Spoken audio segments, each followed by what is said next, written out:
Assalamualaikum warahmatullahi wabarakatuh. Pada kesempatan ini, saya akan menyampaikan rencana pembelajaran semester atau RPS, yang merupakan dokumen perencanaan pembelajaran untuk satu semester. RPS memuat capaian pembelajaran, materi, metode, penilaian, serta alokasi waktu sebagai pedoman pelaksanaan pembelajaran yang sistematis dan terarah. Rencana pembelajaran semester atau RPS terdiri atas beberapa komponen utama yang saling berkaitan. Setiap bagian memiliki fungsi sebagai pedoman dalam merencanakan, melaksanakan, dan mengevaluasi proses pembelajaran selama satu semester agar capaian pembelajaran dapat tercapai secara optimal.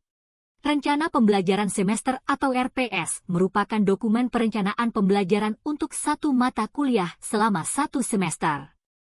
RPS disusun oleh dosen atau tim dosen untuk mengarahkan proses pembelajaran, memastikan capaian pembelajaran tercapai, serta menjadi acuan bagi mahasiswa, dosen, program studi, asesor, dan pihak penjaminan mutu.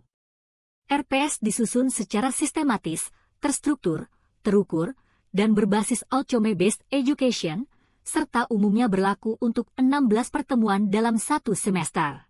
Komponen pertama dalam RPS adalah identitas mata kuliah. Bagian ini memuat informasi administrasi dasar, seperti nama dan kode mata kuliah, program studi atau fakultas, jenjang pendidikan, semester, jumlah SKS, dosen pengampu, serta tim pengembang jika ada. Identitas mata kuliah berfungsi untuk memastikan kejelasan legalitas dan identitas dokumen RPS sebagai pedoman resmi pembelajaran. Deskripsi mata kuliah berisi penjelasan singkat namun jelas mengenai ruang lingkup materi yang dipelajari, fokus kajian utama, posisi mata kuliah dalam kurikulum, serta relevansinya terhadap pencapaian kompetensi lulusan. Bagian ini memberikan gambaran awal kepada mahasiswa tentang tujuan dan arah pembelajaran yang akan ditempuh. Capaian pembelajaran lulusan atau CPL merupakan rumusan kompetensi lulusan yang ditetapkan oleh program studi dan bukan disusun secara mandiri oleh dosen. CPL umumnya mencakup aspek sikap, pengetahuan, keterampilan umum, dan keterampilan khusus. Dalam RPS, CPL berfungsi untuk menunjukkan kontribusi mata kuliah terhadap pencapaian profil lulusan. Capaian pembelajaran mata kuliah atau CPMK diturunkan dari capaian pembelajaran lulusan. CPMK menjelaskan kompetensi yang harus dicapai mahasiswa setelah menyelesaikan suatu mata kuliah. Rumusan CPMK bersifat spesifik pada mata kuliah, terukur, berbasis hasil belajar, serta menggunakan kata kerja operasional yang merujuk pada taksonomi Bloom atau revisinya. Sub-CPMK atau tujuan pembelajaran mingguan merupakan turunan dari CPMK yang dirumuskan untuk setiap pertemuan. Sub-CPMK menjelaskan secara spesifik capaian yang harus dicapai mahasiswa pada setiap sesi pembelajaran, sehingga proses pembelajaran dapat berlangsung secara bertahap dan terarah sesuai dengan capaian mata kuliah. Bahan kajian atau pokok bahasan memuat materi inti yang dipelajari pada setiap minggu pembelajaran. Bagian ini mencakup konsep, teori, prinsip, serta topik pembelajaran yang disusun secara sistematis untuk mendukung pencapaian sub-CPMK dan CPMK. Pengalaman belajar menjelaskan aktivitas yang dilakukan oleh mahasiswa selama proses pembelajaran, bukan aktivitas dosen. Kegiatan ini dapat berupa diskusi kelas, studi kasus, presentasi, pembelajaran berbasis masalah, proyek, praktik lapangan, simulasi, maupun refleksi. Komponen ini menegaskan bahwa RPS dirancang berbasis aktivitas mahasiswa atau student-centered learning. Metode pembelajaran menunjukkan pendekatan yang digunakan dalam melaksanakan proses pembelajaran. Pemilihan metode disesuaikan dengan capaian pembelajaran yang ingin dicapai, serta mendorong keterlibatan aktif mahasiswa. Metode yang dapat digunakan antara lain ceramah interaktif, problem-based learning, project-based learning, inquiry, discovery learning, flipped classroom, dan blended learning. Media dan sumber pembelajaran menjelaskan sarana serta referensi yang digunakan untuk mendukung proses pembelajaran.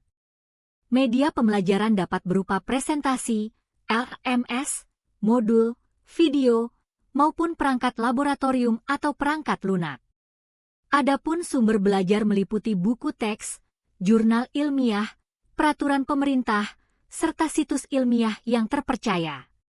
Referensi yang digunakan sebaiknya bersifat mutakhir, idealnya terbit dalam rentang 1 hingga 7 tahun terakhir, kecuali untuk teori-teori klasik. Komponen penilaian atau asesmen dalam RPS menjelaskan jenis, teknik, dan bobot penilaian yang digunakan untuk mengukur ketercapaian-capaian pembelajaran.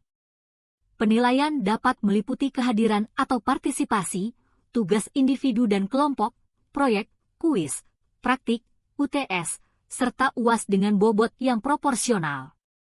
Teknik penilaian dapat berupa observasi, tes tulis, tes praktik, dan penilaian kinerja yang dilengkapi dengan instrumen dan rubrik yang jelas.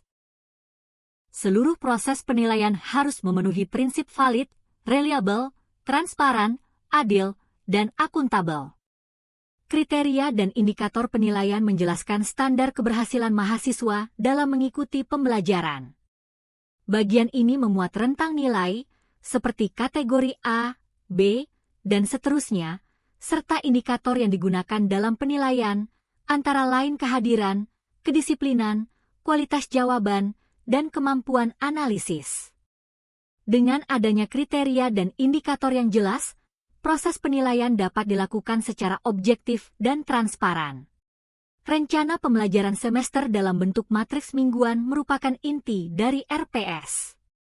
Bagian ini menyajikan perencanaan pembelajaran setiap pertemuan secara sistematis yang mencakup minggu ke, capaian pembelajaran, bahan kajian, metode pembelajaran, aktivitas mahasiswa, penilaian, serta alokasi waktu. Matriks ini memastikan keterkaitan yang jelas antara tujuan, proses, dan penilaian pembelajaran. Kontrak kuliah merupakan kesepakatan antara dosen dan mahasiswa yang mengatur pelaksanaan pembelajaran selama 1 semester. Bagian ini memuat aturan kehadiran, ketentuan tugas, kebijakan keterlambatan, etika akademik, ketentuan plagiarisme, serta sistem penghargaan dan sanksi. Kontrak kuliah berfungsi untuk menciptakan proses pembelajaran yang tertib, adil, dan bertanggung jawab. Peta keterkaitan CPL, CPMK, materi, dan penilaian menunjukkan keselarasan atau alignement dalam perencanaan pembelajaran. CPL dicapai melalui CPMK, CPMK diwujudkan melalui materi dan pengalaman belajar, serta ketercapaiannya diukur melalui penilaian. Pemetaan ini penting untuk menjamin keterpaduan pembelajaran dan menjadi aspek krusial dalam proses akreditasi. Rencana tugas atau proyek disusun apabila dalam mata kuliah terdapat penugasan khusus. Bagian ini memuat deskripsi tugas, luaran yang diharapkan, format tugas, metode pengumpulan, kriteria penilaian, serta batas waktu pengumpulan. Perencanaan tugas yang jelas membantu mahasiswa memahami tuntutan pembelajaran dan mendukung penilaian yang objektif. Daftar referensi memuat sumber rujukan utama yang digunakan dalam pembelajaran. Referensi umumnya terdiri atas buku utama, buku pendukung, jurnal ilmiah, dan sumber daring yang relevan. Seluruh referensi disusun mengikuti standar penulisan akademik yang berlaku untuk menjamin keabsahan dan kualitas materi pembelajaran. Sekian rencana pembelajaran semester atau RPS yang dapat saya sampaikan. Terima kasih. Wassalamualaikum warahmatullahi wabarakatuh.